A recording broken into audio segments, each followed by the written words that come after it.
So does your garage door sound like this? When it could sound like...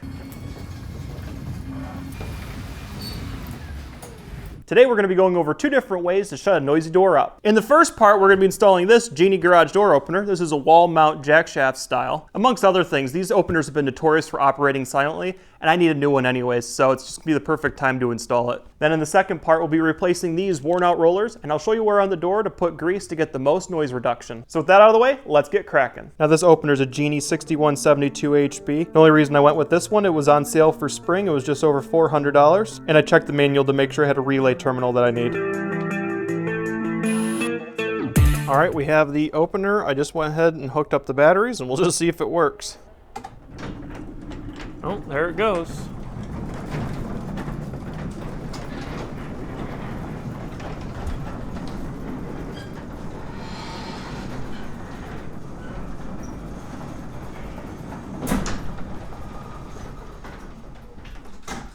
Now, would I say that's a lot quieter? No. It's a little bit, but again, I came from belt drive, so it's not going to be that big of a shock to me. I think the next thing that we do is going to make a big improvement.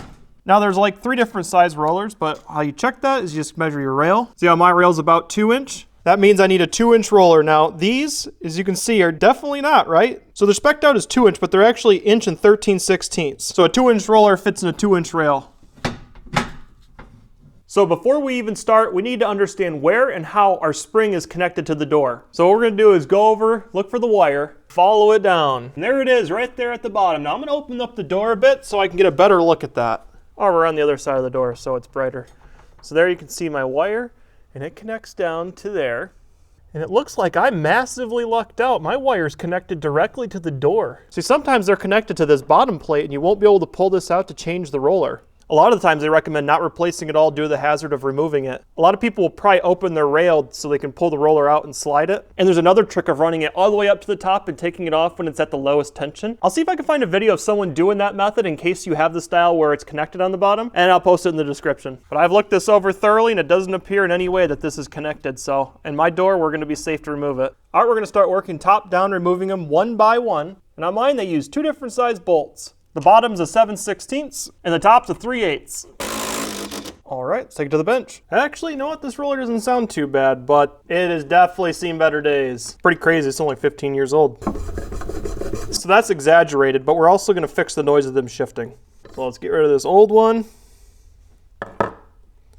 See how the new one fits.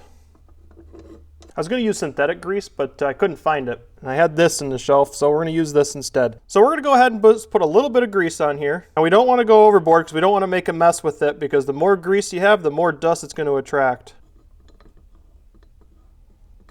This is a horsehair brush that I'm using. You can get them from like Home Depot for like $1. All right, nice and quiet.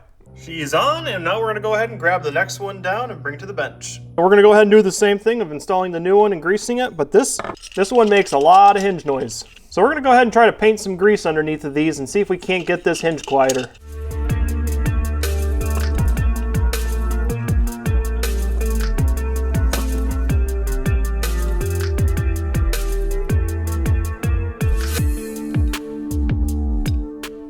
Seems about as good as we're gonna get it.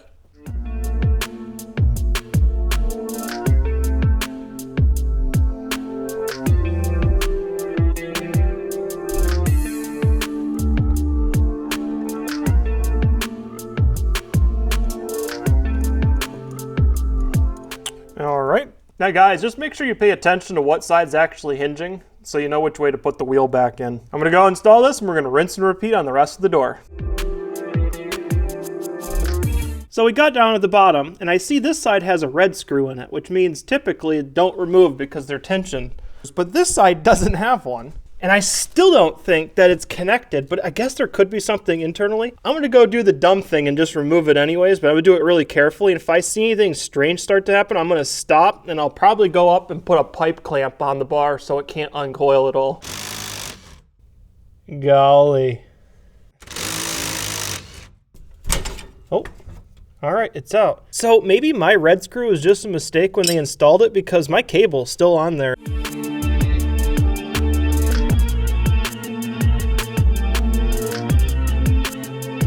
And they are all done. Whoever installed this door must have been incompetent, because look what I found. 2 more bolts with reds on them, and they're just here in the hinge. Now, I'm not nearly anal enough to go through and grease all of those, but what I am gonna do is drop some lube on the spring up here because it's dry and it's been chattering. And for that, all right, up here at the spring, we're gonna take a garage door lube and we're just gonna spray this gracefully. We want it just enough in there so it can work into the rungs as the door opens and shuts.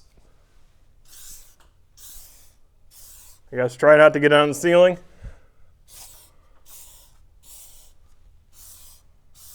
Yeah, that should be good. It'll work in. We can always apply more later. All right, let's see if it was worth that.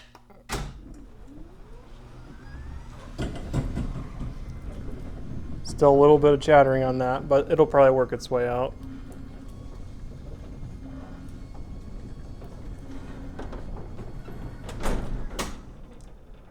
You know, there's still a little clicking. I think it has to do with that spring attachment for the cable. I might be able to do a little tweaking to the rail distance and fix that, but for the most part, that baby is nice and quiet.